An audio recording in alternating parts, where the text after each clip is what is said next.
never used to appreciate the family tree I came from and the kind of fruit we bear. You see, when I was a young branch, I was cut from my family tree and grafted to another's tree. It was a peach tree that created the softest, sweetest fruit you ever did meet. Every year as I grew and got older, I drew what nutrients I could from this peach tree. Each spring, when our early fruits would come in, I would be chastised for growing differently. Try as I might to bond to this tree, my buds were never noticed, and my blossoms were criticized for smelling different and being the wrong color. When I bore fruit, I was told that it was hard, mediocre, and tasteless. It didn't take long before it was clear that this graft was never going to take. Condemned for not being soft as a peach, I clutched and clung there for too many seasons, holding on the best I could, relying on the loving rays of the sun, and less this grafted tree, I began to feel like I would never bear good fruit. Languishing and now sickly, I dangled trying to pull some kind of nutrient or love from this foreign tree. I felt the poison of its rejection flow into my branch, till one day, when the wind blew too hard, I dropped my fruit and detached completely. It dawned on me, laying there on the ground in the dirt. I am not a peach. I never was, and never could be. Over time, laying there in the ground in the dirt alone, I remembered my family tree and our strength. I recalled how my mother's tree bore sturdy fruit that could last more than a season. I remembered the softness of our fruit when given the right nutrients and love. I remembered the soft white blossoms that required more patience to appreciate. As I thought about my family tree and the warmth of them, the soil embraced my grafted end, healing it so new roots could form. These healed and healthy roots, waiting for their time to grow, reached deep into the ground.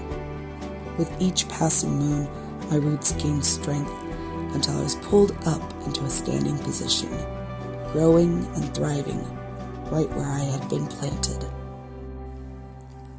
A few more seasons have passed, and these roots have firmly established themselves. I have branches of my own now that reach far beyond my own sturdy trunk. They're beautiful, basking in the sun, growing and budding. I see them bear their early fruits and beam with pride. They bear the same fruit I also bore, the same fruit my family tree bore before mine. A strong pair.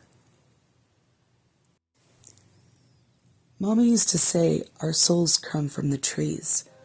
She taught me every time we cut down a tree, the soul of the tree is freed from its warm wooden encasement and is bound into a mortal human body to enjoy life's short journey.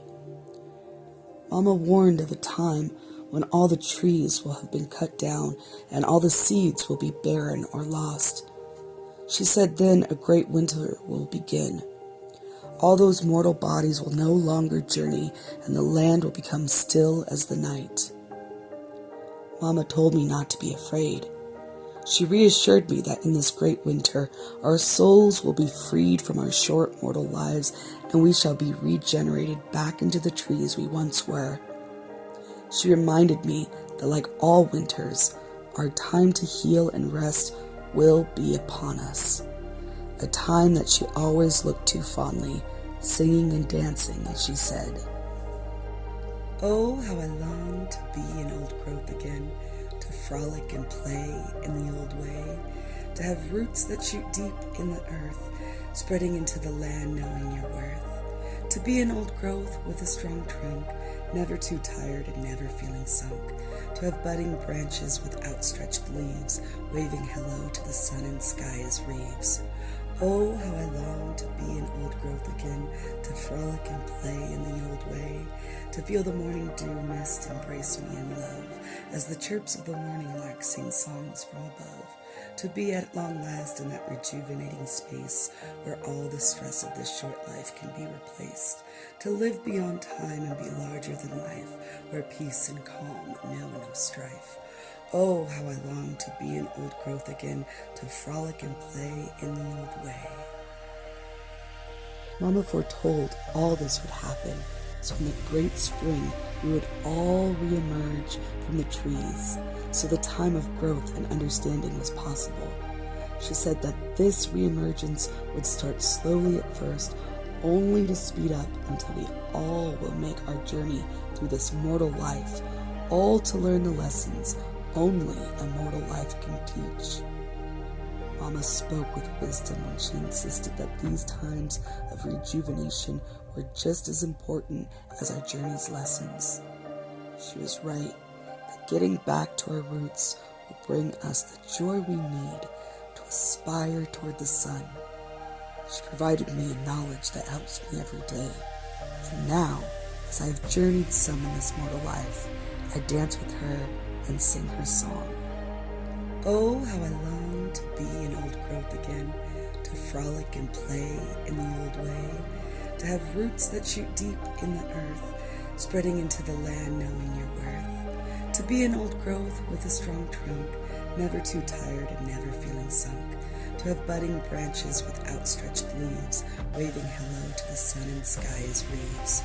Oh, how I long to be an old growth again, to frolic and play in the old way, to feel the morning dew mist embrace me in love, as the chirps of the morning lark sing songs from above, to be at long last in that rejuvenating space where all the stress of this short life can be replaced, to live beyond time and be larger than life, where peace and calm know no strife. Oh, how I long to be an old growth again, to frolic and play in the old way.